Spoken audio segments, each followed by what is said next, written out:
이재명 정부 출범 1년도 안 돼서 몇 달 만에 어떻게 코스피가 이렇게 2배로 뛸 수 있는가? 그것은 이재명 대통령이 기자회견을 통해서 명확하게 밝혔습니다.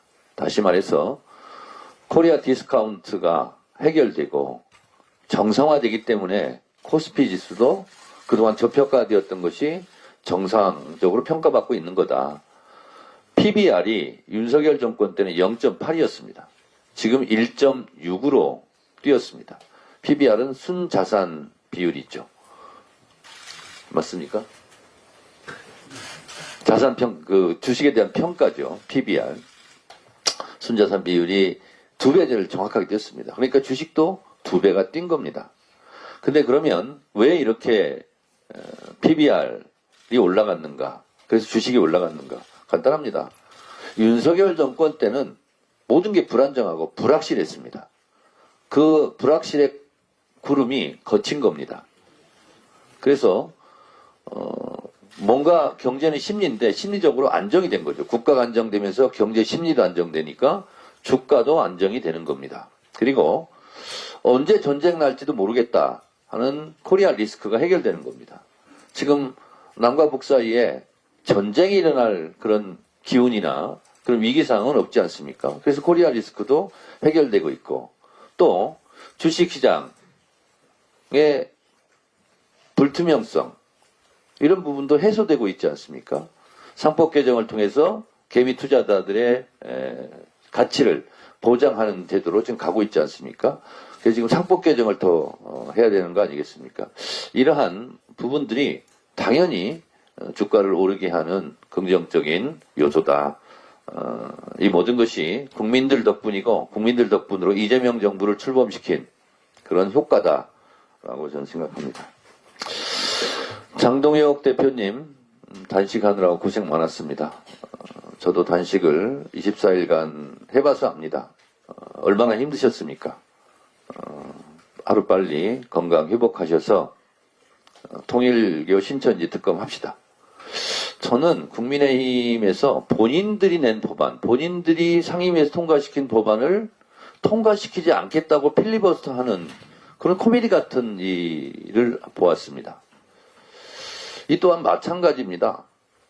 통일교 특검을 하자고 단식을 하셨는데 하자니까요.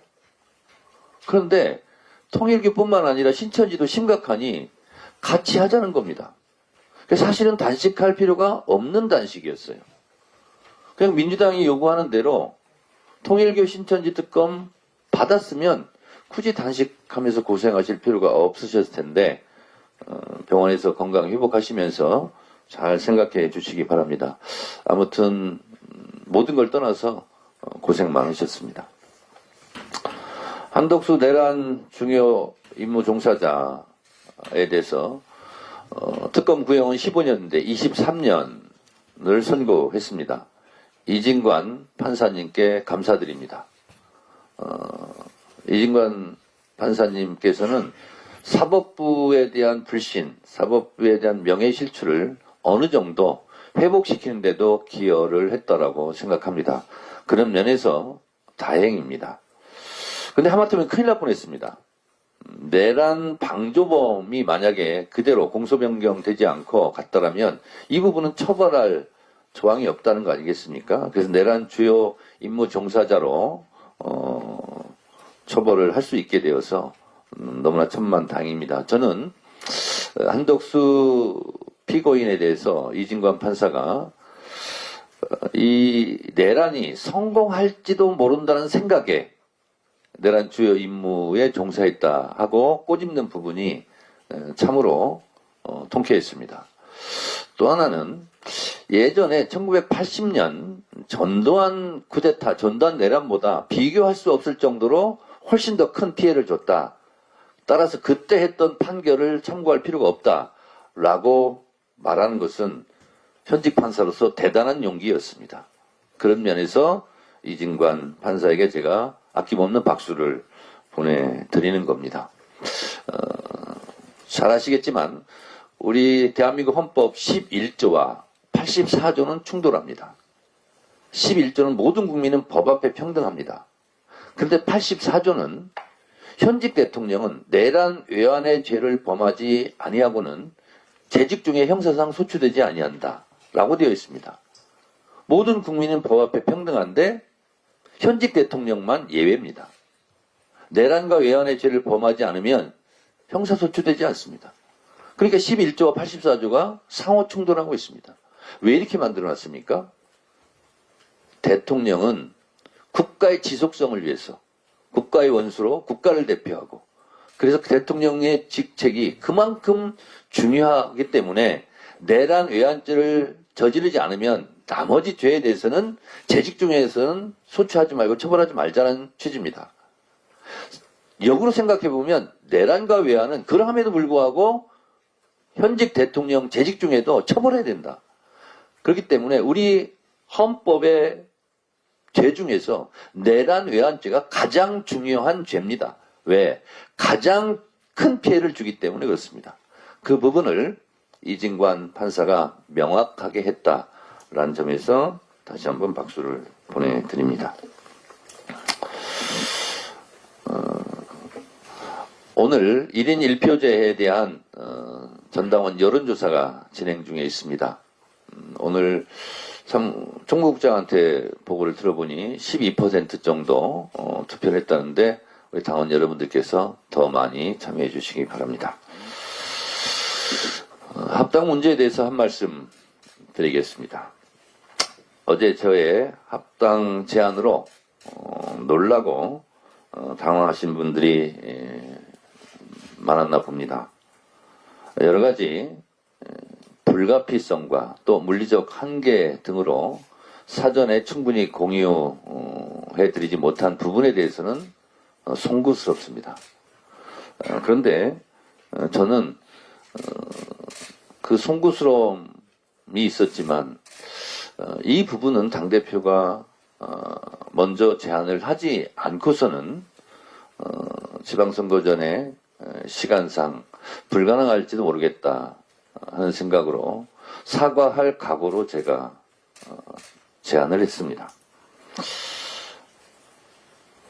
그러나 꼭 가야 할 길이라고 저는 생각합니다. 언젠가 누군가는 테이프를 끊어야 하는 일입니다. 이제 시작종이 울렸으니 가는 과정과 최종 정착지는 모두 당원들의 토론과 당원들의 뜻에 따라 결정이 될 것입니다. 당원 당규에도 전당원 토론과 전당원 투표로 결정하게 되어 있습니다. 전당원 투표에서 가결되면 가는 것이고 부결되면 멈추는 것입니다. 저도 결과가 어떻게 나올지는 예단하기 어렵습니다. 저는 당심과 민심의 바다에 몸을 던졌습니다. 이제 당원들께서 충분한 토론을 통해서 어떤 것이 지방선거 승리를 위해서 또 이재명 정부 성공을 위해서 더 나은 길인지 당원들의 집단 지성으로 이 문제를 잘 풀어갔으면 좋겠습니다. 오늘 이 국가대표 선수촌을 오면서 그런 생각을 했습니다. 경기도, 게임도, 싸움도 승리하는 길을 선택해야 되지 않겠습니까? 정치도 마찬가지입니다. 싸움에서 승리하는 길을 모색해야 합니다. 싸우지 않고 이기는 길. 싸울 필요가 없는 싸움은 피하고 같은 편끼리 싸우지 않고 오히려 같이 힘을 합쳐 싸우는 것이 승리의 길이 아닌가 그런 생각을 했습니다. 그 승리의 길을 위해 함께 지혜를 모았으면 좋겠습니다. 이것은 누구 특정 개인의 이익이 아니라 당 전체 당원의 이익으로 작동해야 합니다. 시대정신인 지방선거 승리와 이재명 정부 성공의 길에 복무해야 합니다. 더불어민주당의 당권은 당원에게 있고 모든 당권은 당원으로부터 나옵니다. 저는 누차에 걸쳐서 국민 주권 시대에 걸맞는 당원 주권 시대를 열자고 역사를 하고 있고, 당원 주권 정당을 위해서 1인 1표제도 많은 어려움 속에서 추진하고 있습니다. 더불어민주당의 주인은 당원입니다. 이 합당 제안도, 이 합당 문제도 당원들께서 결정해 주시기 바랍니다. 박지원 최고께서 당원들의 충분한 보장, 토론 보장을 말씀하셨는데 너무나 당연한 얘기입니다. 저는 당원들께 합당을 제안한 것입니다. 당연히 당원들께서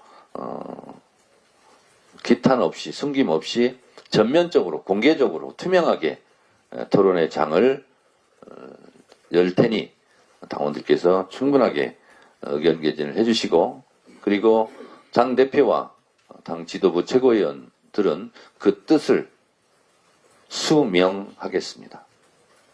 감사합니다.